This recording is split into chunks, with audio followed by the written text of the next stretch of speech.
예레미야 29장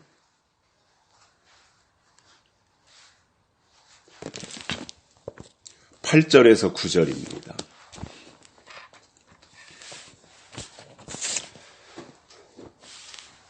만군의 여호와 이스라엘의 하나님이 이같이 말하노라. 너희 중 선지자들에게와 복술에게 혹하지 말며 너희가 꾼 바 꿈도 신청하지 말라.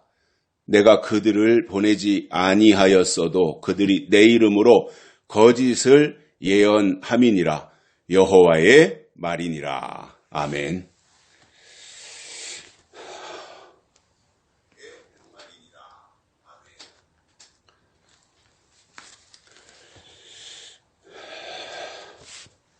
비가 오고 있습니다. 바람도 많이 불고요. 날씨가 여러 가지로 아주 험상궂은 날씨가 이어지고 있네요. 가물면 가물다고, 또 비가 자주 오면 비가 자주 온다고, 사람의 마음이 늘 그런 것 같습니다. 지금으로부터 불과 한 100년쯤 전만 해도 우리나라 사람들의 생각 속에는 농자 천하지대본이라고 하는 생각을 가지고 있었기 때문에 서울에 가서 공부한다고 상경을 하면 시골에 있는 사람들은 저 사람은 한량이구먼 이렇게 취급하는 사회 분위기였습니다. 그러면서 하는 말이 공부한다고 해서 먹을 것이 나오냐? 뭐니 해도 땅을 파야 먹을 것이 나온다. 땅이 최고다. 땅을 파야 된다. 공부한다고 서울로 상경하는 사람들은 다 한량이다. 이렇게 핀잔을 했었습니다. 그리고 나서 한 20, 30년이 지나니까 공부하던 사람들은 외국으로 유학을 가고 다 잘 되는데 그때까지도 땅이 최고라고 하며 땅이나 파던 사람들은 죽을 때까지 땅만 팠습니다. 시간이 더 지나서 영원할 것 같던 이성계가 세운 이씨조선이 무너지고 새 시대가 되니까 새 사람들을 등용하게 되었습니다. 시대가 바뀌니까 새로운 지식을 가진 사람들이 등용이 돼야 되잖아요. 세상은 새로운 세상이 되었는데 옛날 학문에 찌들어 있는 사람들을 데려다가 새 시대를 맡길 수가 있겠습니까? 말이 안 되는 거지요. 그래서 새로운 학문을 공부한 사람들이 시대가 바뀌니까 중요한 자리를 차지하고 새 시대의 주역이 되었습니다. 세상의 이치라고 하는 것도 앞을 내다보고 새로운 것을 미리 터득해야 성공할 수 있는 것이지 맨날 곡괭이를 가지고 땅이나 파는 사람들은 땅만 보기 때문에 성공하기가 어렵습니다. 지금도 똑같이 대부분의 사람들이 세속적인 것을 따라서 세상으로 나갈 때 나타내시기로 예비하신 하나님의 뜻을 바라보며 성경을 통해 주시는 약속의 말씀을 습득하면 지금은 비웃어도 나중에 가서는 하나님의 사람들이 주름 잡는 날이 올 것입니다. 왜냐하면 시대가 바뀌고 세상이 바뀌면 사람도 바뀌기 때문에 그렇습니다.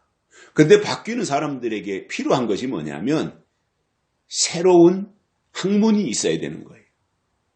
하나님이 주시는 새로운 것들이 있어야 되는 거예요. 그래서 사람은 언제나 위를 바라보며 위로부터 주시는 은혜를 덧입어야 잘 되는 것이지 육신의 생각대로 되는 것은 결국 사망이고 하나님과 원수 될 수밖에 없습니다.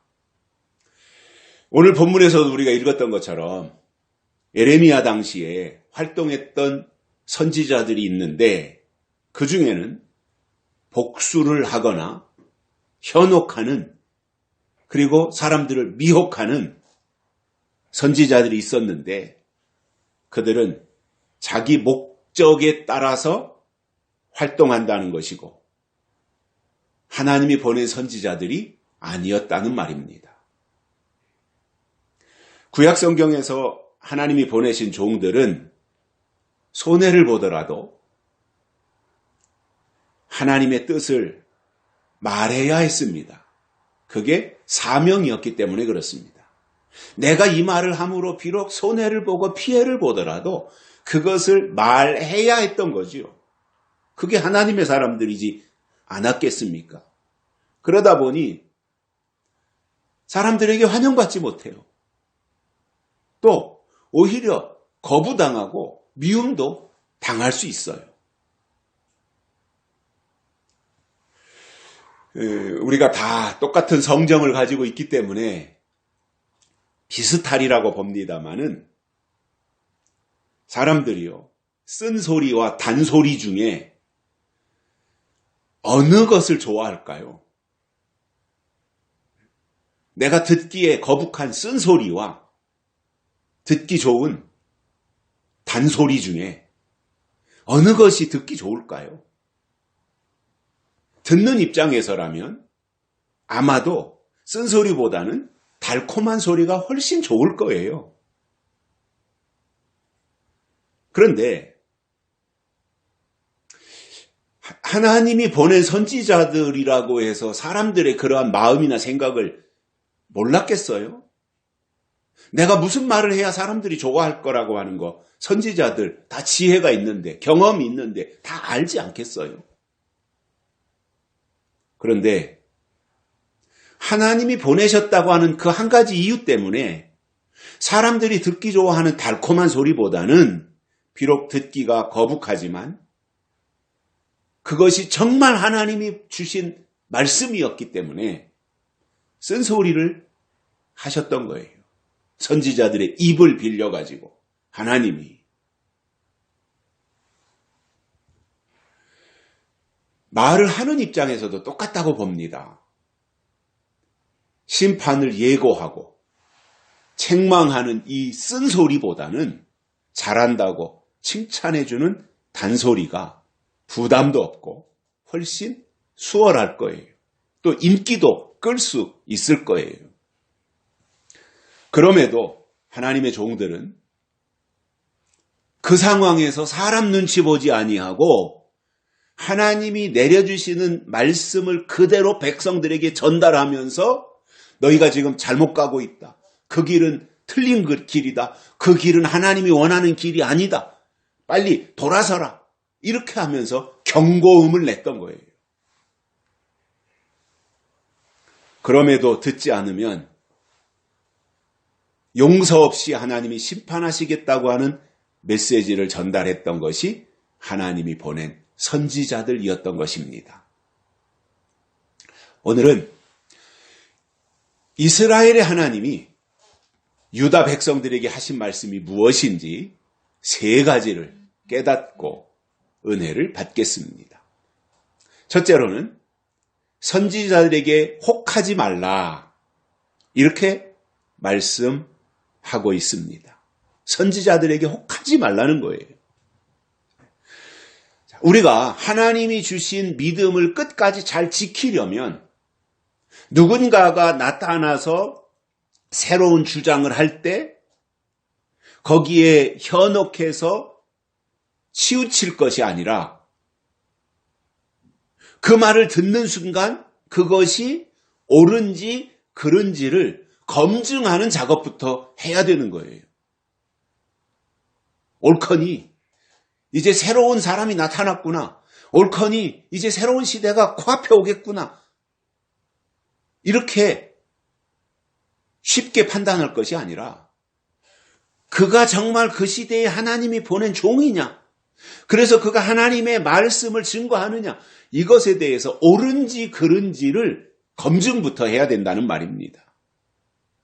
그런데 대개 보니까 사람들이 그렇지 않아요. 굉장히 성급하고요. 또 속단을 내려요. 그래서 어느 정도 자기하고 코드가 맞는 사람이 나타나가지고 성경과는 다른 주장을 하는데도 거기에 치우칩니다. 그에게 마음을 줍니다.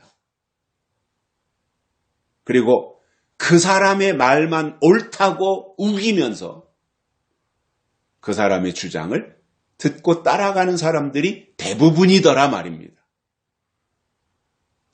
저는 그런 경험을 한 사람이에요. 신앙생활을 얼마나 오래 했느냐? 이게 별로 의미가 없더라고요.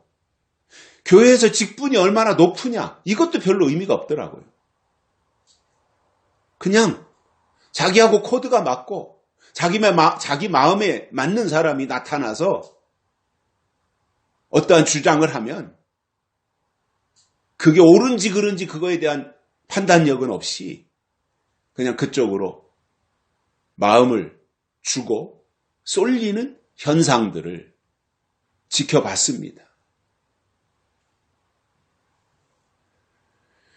그러나 우리가 이 세상에서도 그렇고 교회 안에서도 그렇고 인격과 신앙이 성숙한 사람은 내 편으로 구분하는 것이 아니라 옳으냐 그르냐 이것으로 판단을 해야 하는데 대개 사람들 속에 그런 능력이 없더라 말입니다. 저는 우리나라의 정치 현실을 보면서도 그렇게 생각합니다. 많은 사람들이 이념에 예속돼 가지고 나하고 이념이 맞으면 그 사람이 잘났든 못났든 잘하든 못나든 그것과 상관없이 자기 이념의 코드에 맞으면 무조건 지지하고 따르는 사람들이 있다라는 것을 발견을 했어요. 그건 어린아이잖아요. 어느 정도 성숙했으면 그 사람이 옳으냐 그르냐 그 사람이 하는 말이 옳은 말이냐 틀린 말이냐 이런 것들에 대해서는 기본적으로 생각을 해야 되잖아요. 분별을 해야 되잖아요. 신앙생활하는 입장에서 교회 안에서도 똑같잖아요. 누군가가 나타나서 어떠한 주장을 할 때 그것이 정말 하나님의 말씀이 되려면 하나님의 뜻을 말해야 되잖아요. 그래서 내가 현재 소속돼 있고 유명하니까 그 사람이 옳다 이것이 아니라 하나님의 뜻을 말하느냐 기준이 성경에 있고 기준이 하나님께 있느냐 이것을 보면서 옳으냐 그르냐로 가야 되는 것이 성숙한 신앙의 태도라는 말입니다. 그런데 이게 안 되면 성경과 다른 주장을 하는데도 하나님의 말씀이라고 따라가는 거예요. 다 경험해서 아시겠지만 성경과 다른 주장을 한다고 해서 전혀 터무니없는 주장한다면 누가 거기에다가 귀 기울이겠습니까? 그건 터무니없는 성경과 다른 주장을 한다면 그건 100% 이단인데 그러나 교묘하게 어떤 부분에서 살짝 바꾸면 그동안 주도 면밀하게 신앙생활을 하고 성경적인 신앙생활을 하지 않으면 그냥 선동당해가지고 사람이 좋아서 쫓아가면 100% 낚싯바늘에 걸릴 수밖에 없는 거지요.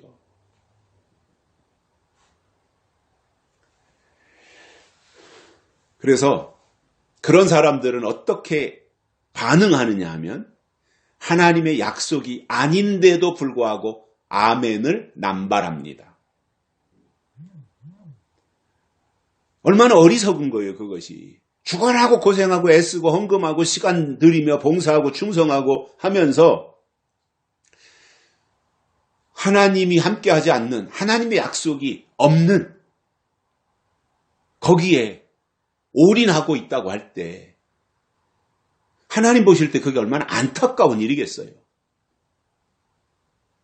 그런데 그것이 어리석은데도 불구하고 한 수 더 떠서 자기가 옳다고 하고 자기가 하는 말이 다 진리라고 하니 방법이 없는 거죠. 대책이 없는 거죠.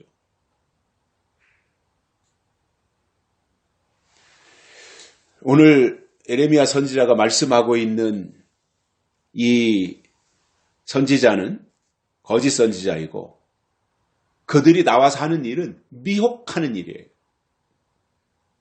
그러면 미혹이 뭐냐고 할 때 포괄적으로 미혹이 뭐냐면 하나님이 주신 이 예언의 말씀에다가 자기 생각을 더하거나 빼는 거 이게 미혹이에요. 하나님이 주신 예언이라면 그 말씀을 그대로 증거해야 되고 분리하더라도 그 말씀을 그대로 선포해야 되는데 유불리에 따라서 더하기도 하고 빼기도 하고 다르게 표현하고 한다면 그들이 바로 미혹자라는 말입니다. 왜 이 시대에 교회들이 계시록을 설교 안 합니까? 이건 빼는 거잖아요. 왜 계시록을 설교 안 합니까? 당연히 예수님이 다시 오실 때가 가까워지면 계시록을 설교해야 되잖아요. 근데 안 하잖아요. 띄엄띄엄 어떻게 하는 거야 하겠지만 체계적으로 그 계시록에서 1장부터 22장까지 그 내용이 무언지 구체적이고 체계적으로 그렇게 해서 설명해가지고 사람들로 하여금 계시록을 어느 정도 이렇게 방향이라도 잡을 수 있도록 하는 그것을 해줘야 되는데 안 하잖아요. 빼는 거잖아요, 계시록을.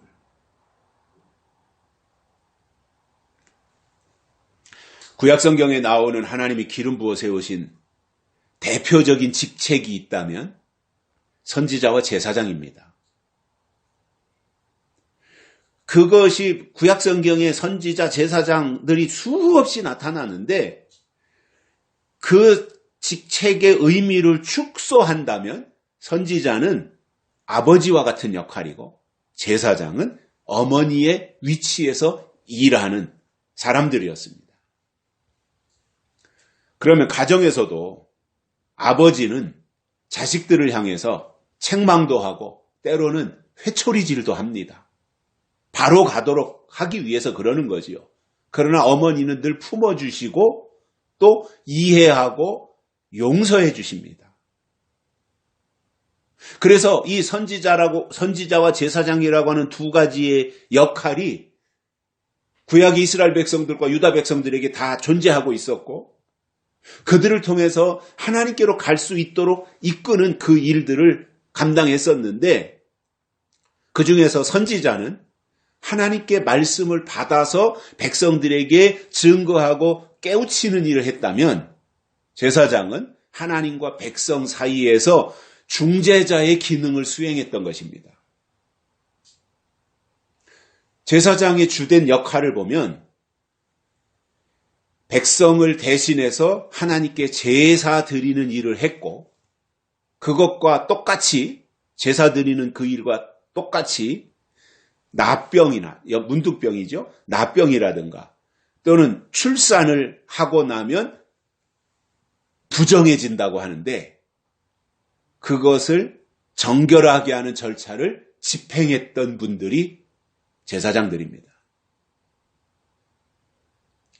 그러니까 뭔가 이렇게 좀 부족한 부분, 약한 부분을 그야말로 가정에서 어머니와 같이 이렇게 보듬어주고 또 깨끗하게 만들어주고 또 나약한 가운데서 다시금 회복할 수 있도록 만들어주는 그 따뜻한 역할을 했던 거예요. 그러나 선지자는 하나님 편에서 하나님의 말씀을 증거하면서 책망도 하고 꾸짖기도 하고 심판을 예고하는 등 하나님의 입과 같은 역할을 했던 것이 선지자입니다.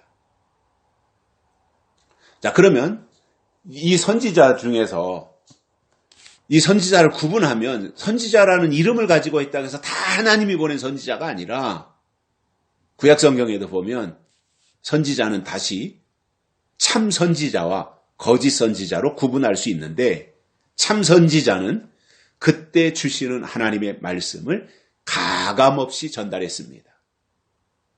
그러나 거짓 선지자는 하나님의 뜻에 대해서는 말하지 않고 사람들이 듣기 좋은 말만 하며 칭찬 위주의 설교를 했던 거예요.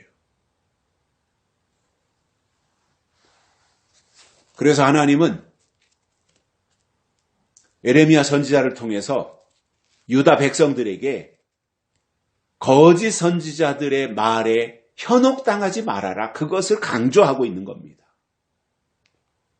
즉 듣기에 좋고 달콤하다고 해서 거기에 쏠릴 것이 아니라 그가 하는 말이 성경의 내용과 일치하는지 또는 그가 하는 말이 하나님이 그 시대에 주시는 말씀인지 그것을 확인하라는 겁니다. 미혹당하고 나면 확인 못 하잖아요. 그쪽으로 치우쳤는데 어떻게 확인이 돼요? 그쪽으로 쏠렸는데 어떻게 검증을 해요? 이미 그쪽으로 다 생각이 기울어 버렸는데. 그러니까 그렇게 되기 전에 검증부터 하라는 겁니다. 확인부터 하고 파악부터 하라는 겁니다.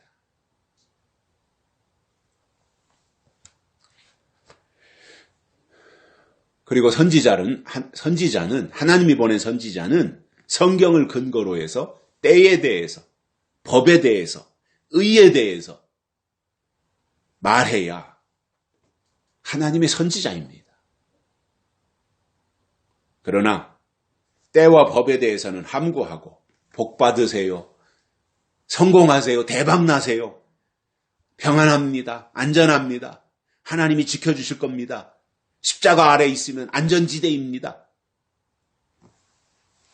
이렇게 이 말만 주구장창 10년, 20년, 30년 동안 그 말만 읊어대면서 환난과 심판에 대해서는 체계적으로 말하지 않는다면 그것은 혹하는 것입니다. 그래서 유다 백성들에게 이 선지자들이 나타나서 말을 할 때 거기에 치우쳐서 현혹되거나 미혹당하지 말라는 거예요. 두 번째로는 복술에게도 혹하지 말아라 이렇게 말씀하고 있어요. 선지자에게 혹하지 말아야 될 뿐만 아니라 복술에게도 혹하지 말라는 거예요. 복술은 점쟁이입니다. 주술하는 사람을 일컫는 거예요. 주술. 자, 그러면 이거는 하나님하고 상관없잖아요. 이름만 선지자지 실제로는 복수를 하고 있다면 하나님이 보낸 선지자가 아니라는 거잖아요. 근데 성경에 나오는, 구약 성경에 나오는 이 복수를 보면 신명기 18장 10절부터 12절에 이렇게 말씀하고 있습니다. 너희 가운데 자기의 아들이나 딸을 불 가운데로 지나가게 하는 자나 복술자나 길흉을 말하는 자나 요술하는 자나 무당이나 진언자나 신접자나 박수나 초혼자를 너희 가운데 용납하지 말라. 이런 일을 행하는 모든 자를 여호와께서 가증히 여기시나니 이런 가증한 일로 말미암아 네 하나님 여호와께서 그들을 네 앞에서 쫓아내시느니라. 이렇게 말씀했습니다. 또 레위기 19장 26절에 보면 너희는 아무 피든지 먹지 말며 복수를 하지 말며 술수를 행하지 말며 이렇게 설명하고 있습니다. 구약 성경을 쭉 보면 이 복수를 철저하게 하나님이 금하고 계시다고 하는 것을 알 수 있어요. 그래서 왜 하나님이 이토록 금하셨느냐? 하나님이 그것을 가증히 여기시기 때문이라는 거지요. 자, 그러면 이 복술이 왜 문제가 되는지 요한계시록에서 보시면 이렇게 설명하고 있는데 너의 상고들은, 상고는 장사꾼입니다. 너희 상고들은 땅의 왕족들이라. 너희가 따르는, 너희가 지금 의지하고 있는 상고, 장사꾼들은 누구냐? 땅의 왕족들이라는 거예요. 내 복수를 인하여 만국이 미혹되었도다. 이 상고들, 왕족들의 복술 때문에 만국이 미혹당했다는 거예요. 자, 그러면 이 말씀에서 우리가 알 수 있듯이 땅의 상고, 복술인데 그리고 그들은 왕족들인데 그 땅의 상고들이 행하는 복술 때문에 만국이 다 미혹당했다라고 하는 말씀을 계시록에서 설명해 주고 있어요. 그러니까 이 상고가 누구냐? 이 장사꾼인데 과연 이 시대의 장사꾼들이 누구냐? 그들이 왕족이라고 그랬는데 왕족들이 누구냐? 이거 알아야 될 거 아니에요. 제가 계시록 설명하는 시간이 아니라서 그냥 이 정도로 지나갑니다마는 관심을 가지고 봐야 될 거 아니에요. 누가 도대체 이 시대의 왕족이냐? 뭐 우리나라에서는 이씨 조선이 끝나면서 왕은 없어졌잖아요.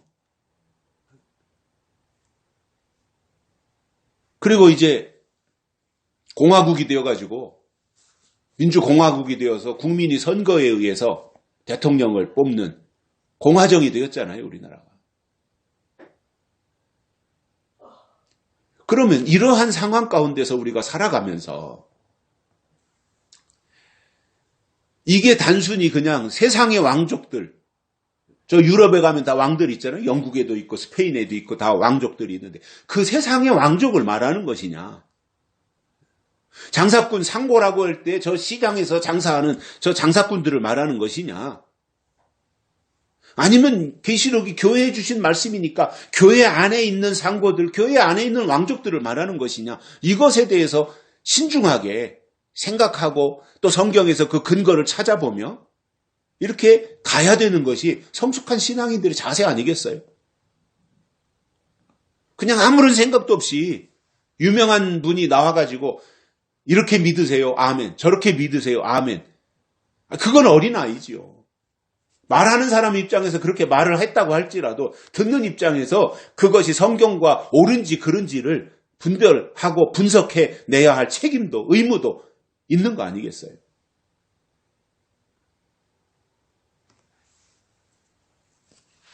복수를 행한다고 하는 것은 이유가 뭐겠어요? 왜 복수를 하겠어요? 미혹하기 위한 거예요. 그리고 상고들은 모두가 미혹자들이라는 뜻이잖아요, 지금. 결국 요한계시록과 연결해 볼 때 여기서 상고들은 음녀라는 말이고 상고가 바로 거짓 선지자라는 말이에요. 자, 그러면 교회에서의 복술이 문제가 되는 겁니다. 세상에야 뭐 무당도 있고 굿하는 사람들도 있고 신접한 자들도 있고 하니까 뭐 세상에서는 자기들 방식대로 살아가니까 뭐 자기들이 필요에 의해서 무당을 내려다가 5천만 원을 주든 1억을 주든 굿을 하고 소를 잡고 돼지를 잡고 그건 뭐 자기들이 하는 일이니까 그렇다 치더라도 이 시대에 하나님을 믿고 예수님이 이 땅에 다시 오실 것을 기다리는 사람들의 입장에서 교회 안에서의 복술이 무엇이냐라고 할 때 때가 한참 지난 은사운동하는 것도 복술에 속하는 거예요. 또 기복신앙도 복술에 속하는 거예요.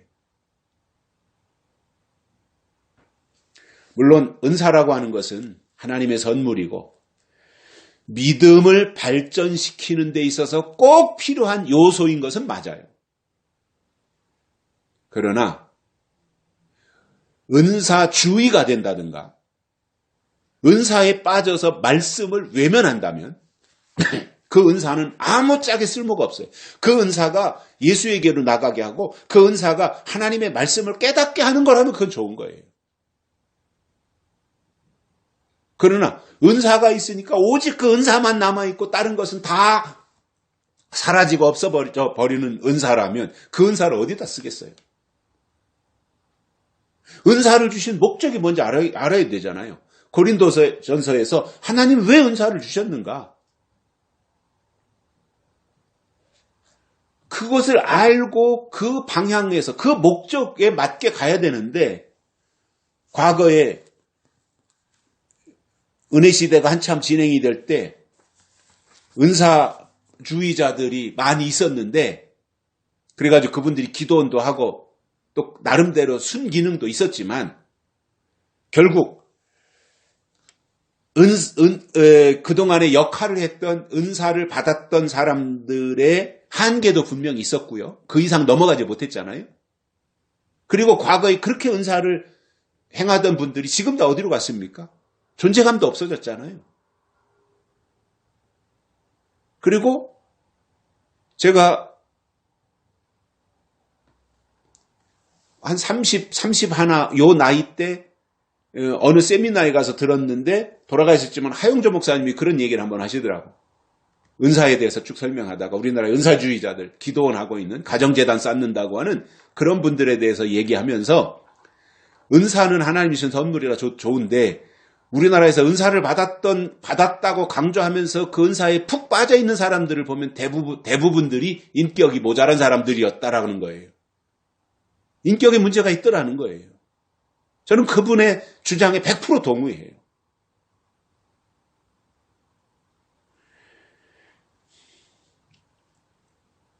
그래서 그 은사 자체는 하나님이 주시는 선물이기 때문에 좋은 것이지만, 그러나 은사라고 하는 것이 그때그때마다 때를 따라서 필요한 것을 하나님이 주시는 것이라면 거기에 맞게 때가 지났으면 새로 주시는 것에도 관심을 가지고 하나님을 향해서 나가야 되는 것이 더 중요하다라고 보는 거예요.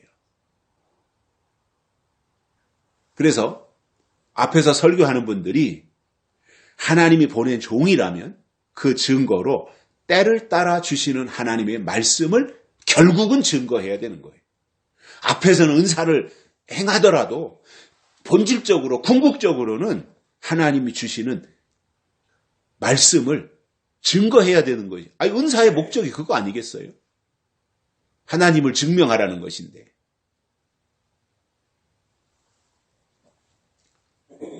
그러나 겉으로는 설교자인데 실제로 그의 내면을 보면 상고들이고 왕족으로 행세하려고 복술이나 행하고 있다면 그는 자기 배를 채우는 거짓 선지자입니다. 에덴 동산에서 아담과 하와에게 선악과를 따먹도록 미혹한 뱀은 결국 하나님의 저주를 받아요. 그런데 그 저주를 할 때 하신 말씀이 뭐예요? 창세기 3장 14절에 나오는데 이제부터 배로 다니고 종신토록 흙을 먹을지니라 이렇게 말씀했어요. 흙을 먹는다는 거예요. 종신토록. 뱀에게 저주한 내용이.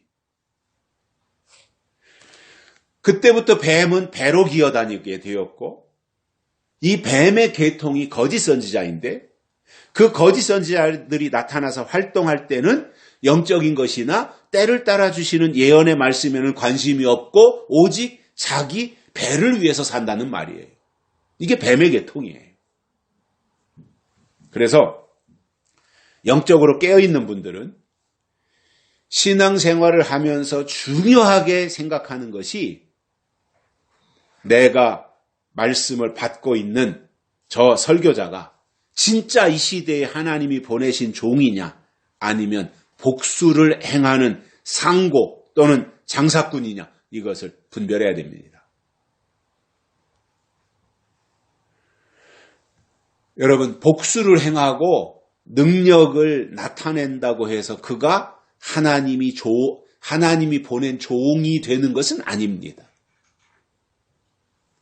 모세가 히브리 민족을 출애굽시키기 위해서 애굽의 바로 왕 앞으로 갔습니다. 손에는 지팡이를 들고 갔습니다. 바로 왕에게 가서 내 백성을 내보내라고 하니까 아주 반응이 형편없습니다. 왜 내가 내 말을 들어야 되느냐. 하여튼 별의별 말을 다 하면서 모세를 모함했겠지요. 그때 모세가 손에 들고 있는 지팡이로 뱀을 만들어서 능력을 행했습니다. 아마 모세가 기대를 했겠죠. 내가 지팡이를 들는데 지팡이가 뱀이 되면 바로 왕이 기절을 할 것 아니냐. 그래서 백성을 내보내지 않겠느냐. 그런 기대감도 있었겠죠. 모세의 마음속에. 그런데 모세가 지팡이로 뱀을 만들었더니 바로 왕이 그 자리에서 뒤로 낮아빠진 것이 아니라 바로가 껄껄 웃으면서 바로 왕궁 안에 있는 술사들을 불러서 야, 모세가 지팡이로 뱀을 만들었다. 너희들도 한번 해봐. 그러니까 바로의 술객들도 똑같이 모세가 했던 기적을 행하는 거예요. 결국 지팡이를 던져서 뱀을 만들었다고 해서 다 하나님의 역사가 아니라는 말이에요.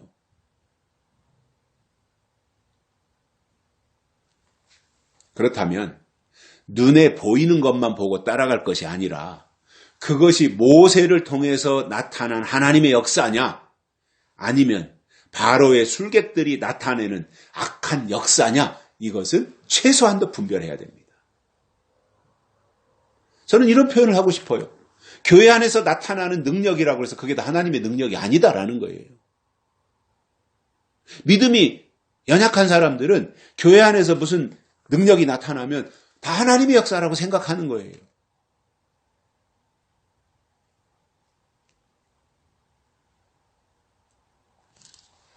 우리가 2025년을 살면서 가장 어리석은 사람이 누구냐 제가 생각해 봤어요. 2025년도를 살고 있는 이 시점에서 어떤 분은 10년 신앙생활한 분도 있고 어떤 분은 30년, 50년, 60년 신앙생활 하신 분들도 있을 거예요. 그런데 그 사람들 중에 가장 어리석은 사람이 누구냐 하면 교회에 다니기만 하면 무조건 다 믿음이고 그리고 주여 주여 부르짖기만 하면 다 구원받는다고 말할 때 그 말에 무조건 아멘하고 동의하는 사람들이에요.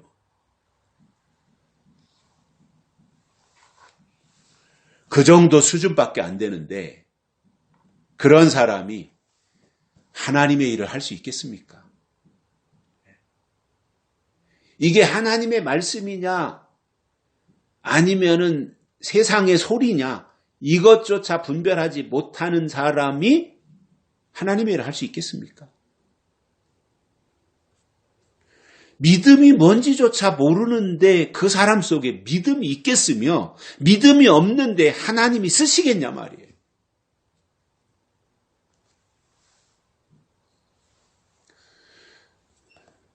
입으로는 믿음을 말하지만 실제로는 복수를 행하면서 땅의 것에 대해서만 말하거나 들으려고 한다면 그것은 장사꾼이다 말입니다. 물론 앞에서 하나님 말씀이라고 증거하는 설교자들은 한결같이 모두가 다 주의 종이 되고 싶고 주의 종으로 역할을 하고 싶고 그 마음은 다 있을 거예요. 아주 떨거지 같은 소수의 일부 설교자들만 빼고는 다 그런 기본적인 마음은 있을 거예요. 그러나 정말 그 마음이 하나님이 주신 마음으로 성립되려면 그의 생각과 마음속에 자리 잡고 있는 것이 무엇인지 스스로 점검해서 하나님의 뜻을 묵상하고 수시로 자기 자신을 검색해서 하나님께로 나아갈 수 있도록 하는 것이 정상인 것입니다. 이런 과정이 없이 지금까지 해왔던 방식만 고수한다면 그는 바리새인이고 복수를 행하는 점쟁이에 불과한 것입니다.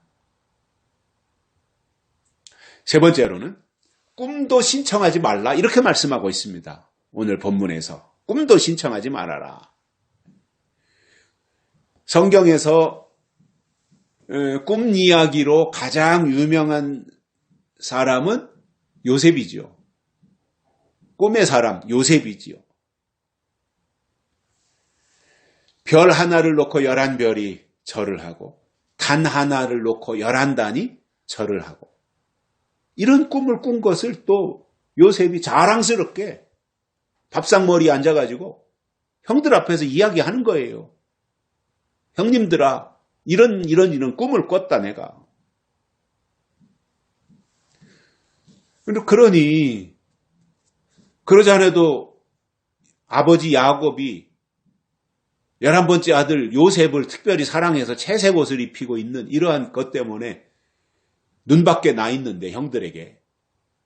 아니 요셉이 그런 꿈 얘기하면 그 하나의 별이 요셉이고 하나의 단이 요셉이며 나머지 그 들러리 서고 있는 것은 다 형들이라는 이야기인데 그 말에 형들이 완전히 이제 요셉을 더 미워하기 시작하는 거죠. 갈등의 요인이 되는 거죠. 그런 것들이 다. 그 후에 이제 어느 날 아버지 야곱이 요셉을 불러가지고 형들에게 심부름을 보냈고 거기에 찾아온 요셉을 형들이 붙잡아가지고 구덩이에 던졌다가 후에 애굽의 상인들이 그 앞에 지나가니까 은 30에 동생을 팔아버렸고 그리고 요셉은 팔려가가지고 또 거기서 얼마나 고초를 겪습니까? 그러니 그런 꿈을 안 꿨고 그런 꿈 얘기를 안 했다면 요셉이 형들에게 그토록 미움당하고 팔려갈 이유가 없잖아요. 그 요셉의 생애가 파란만장했던 것 중에 하나는 요셉의 꿈 때문에 그렇습니다.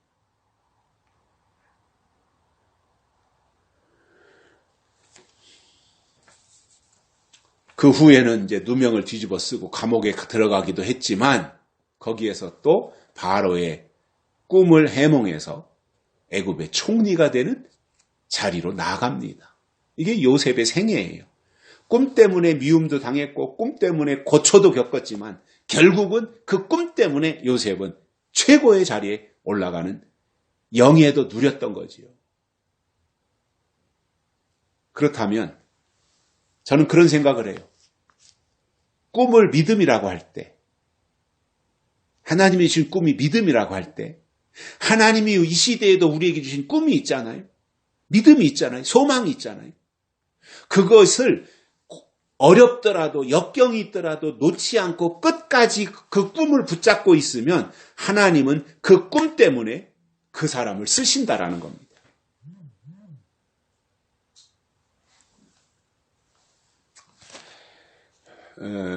반면에 헛된 꿈도 있는데 신명기 13장에 보면 이런 말씀이 나옵니다. 그 선지자나 꿈꾸는 자는 죽이라.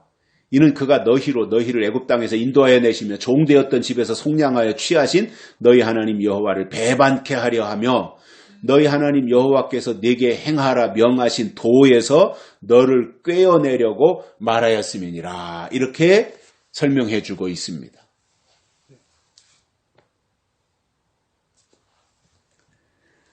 그리고 8절에서는 너는 그를 쫓지 말며 듣지 말며 긍휼히 보지 말며 애석히 여기지 말며 덮어 숨기지 말고 너는 용서 없이 죽일 때에 네가 먼저 그에게 손을 대고 후에 뭇 백성이 손을 대라. 이렇게 말씀했어요. 꿈꾸는 자는 죽이라는 거예요. 그런데 그 죽이는 방법까지 어떻게 설명해 주셨느냐? 죽일 때 어떻게 죽여야 되는지 보면 13장 10절에서 이렇게 말씀합니다. 그는 애굽 땅 종되었던 집에서 너를 인도하여 내신 내 하나님 여호와에게서 너를 꿰어 떠나게 하려 한 자니 너는 돌로 쳐 죽이라. 이렇게 잔인한 말씀을 해 주신 거예요. 자, 그러면 이런 내용은 자칫 우리가 살고 있는 이 현실과는 동떨어진 내용이잖아요. 아니, 지금 우리가 살고 있는 이 현대 사회 속에서 지금의 어떠한 상식이나 법의 논리에 보면 맞지 않는 거예요. 아니, 죽이라니요? 사람이 사람을 죽이라니요? 그것도 잔인하게 돌로 쳐 죽이라니요? 이게 말이 안 되는 얘기거든요. 그러나 그 당시에는 하나님이 죽이라고 하셨으면 죽이는 것이 하나님의 사람들이에요.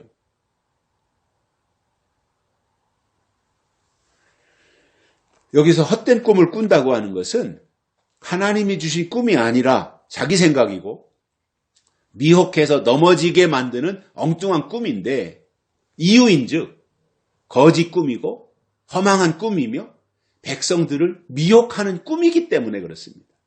그런 사람들을 만나거든 어떻게 하라는 거예요? 죽이라는 거예요. 끔찍하잖아요. 이것은 도저히 하나님의 말씀이라고 믿어지지 않을 정도로 무서운 말씀을 해주신 거예요. 잔인하잖아요. 그러나 하나님의 관점에서 보면 꿈꾸는 자들, 거짓 꿈꾸는 자들이 독버섯처럼 계속해서 나쁜 영향력을 미칠 수 있기 때문에 미리 근원을 제거하고 차단해서 하나님의 백성들 영적인 신령한 공동체를 지키려고 하는 것이 목적인 겁니다. 하나님은 하나님에 대해서 진실을 전파하지 않고 거짓을 말하는 거짓 선지자는 끝까지 추적해서 심판하실 것입니다. 자, 그러면 오늘 본문에서 에레미야 선지자를 통해서 하나님이 이렇게까지 혹하지 말아라, 꿈도 신청하지 말아라 이렇게 말씀하신 이유가 9절에 나옵니다. 내가 그들을 보내지 아니하였어도 그들이 내 이름으로 거짓을 예언함이니라 이렇게 말씀하셨어요. 상황이 굉장히 심각한 것을 알 수 있잖아요, 지금. 하나님이 보내지 않았는데 하나님의 이름을 팔아서 거짓을 예언했다는 거예요. 그러면 하나님이 이 장면에서는 가만히 계시면 안 되는 거잖아요. 하나님의 이름을 제멋대로 사칭하고 하나님의 이름을 팔고 다닌 거잖아요. 그리고는 그것도 모자라서 거짓으로 예언하고 거짓으로 설교한 것인데 이것은 하나님의 진노를 사기에 충분했던 것입니다. 예수님이 마태복음 7장에서 말씀하신 것을 보면 나더러 주여 주여 하는 자마다 다 천국에 들어갈 것이 아니요 다만 하늘에 계신 내 아버지 뜻대로 행하는 자라야 들어가리라 이렇게 말씀하셨어요.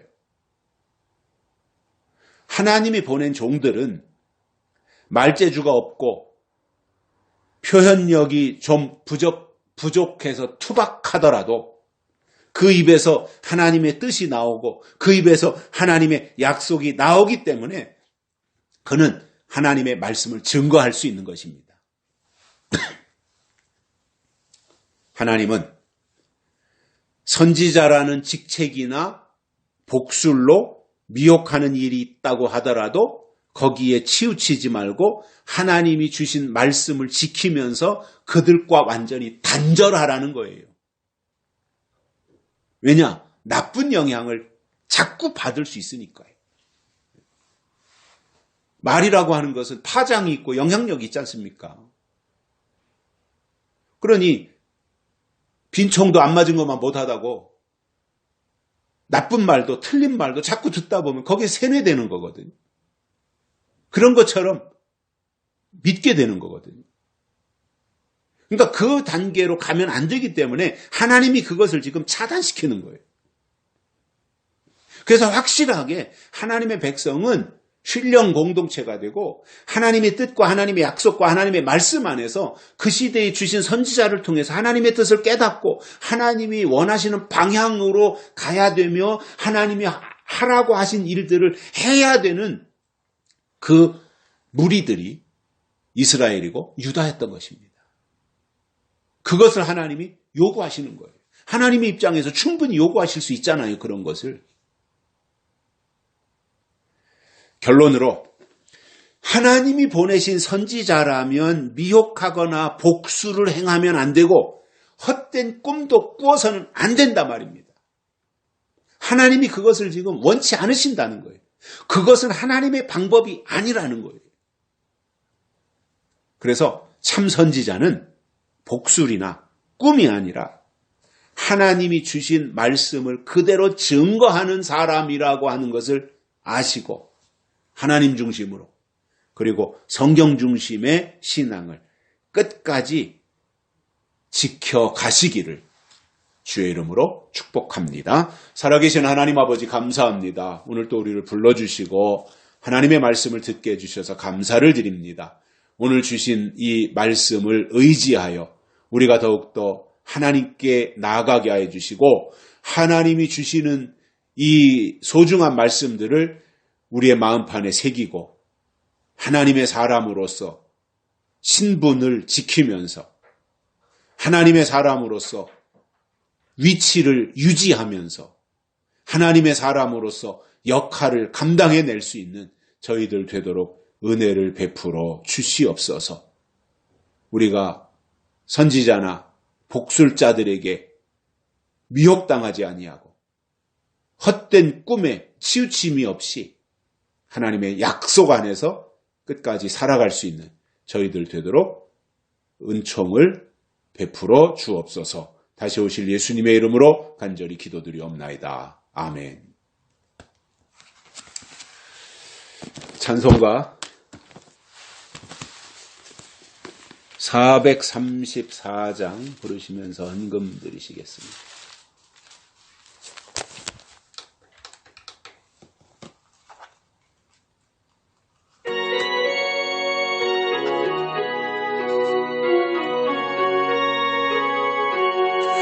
너희의 갈 길 다 거두록 예수 인도하시니 내 주 안에 있는 긍휼 어찌의 믿음으로 사는 자는 하늘 위로 받겠네. 무슨 일을 만나든지 만사 형통하리라. 무슨 일을 만나든지 만사 형통하리라. 나의 갈 길 다가도록 예수 인도하시니 그 온 일 당한 때